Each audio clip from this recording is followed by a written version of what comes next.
ఇప్పుడు యుద్ధమే మన కర్తవ్యమైంది అగ్రజ. ఏ విధంగా ఒక పిచ్చి పట్టిన అశ్వం బలవంతంగా తన రథాన్ని పర్వతంపై నుండి నేల కూలుస్తుందో,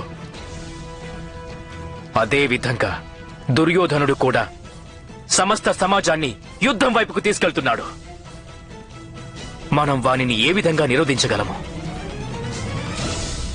మనం సామ్రాజ్యం పట్ల వ్యామోహాన్ని త్యజించి మన శేష జీవితాన్ని వనాలలో గడపాలని నిర్ణయించుకుంటే ఈ యుద్ధాన్ని నివారించగలం.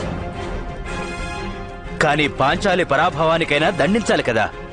దుర్యోధనుని దుర్మార్గాలకు వాళ్ళని దండించకుండా ఉండరాదగ్రజ. రాకుమారులం అగ్రజ. మనం పితృదేవులు మీకు వనాలలో ఉన్నప్పటికీ ఉత్తమ రాజుకు ఉండవలసిన సంస్కారాన్నంతా ఇచ్చారు. మనం సమాజం గురించి ఆలోచించకుండా ఎలా ఉండగలము? కానీ మనం రణభూమిలో పితామహులు గురుద్రోణుల ముందు శస్త్రాన్ని ఎలా ఎత్తగలం? ఇరుపక్షాలలోనూ మనతో ఏదో విధమైన సంబంధం కలిగిన వారున్నారు. వారి మరణాన్ని మనం ఎలా చూడగలం?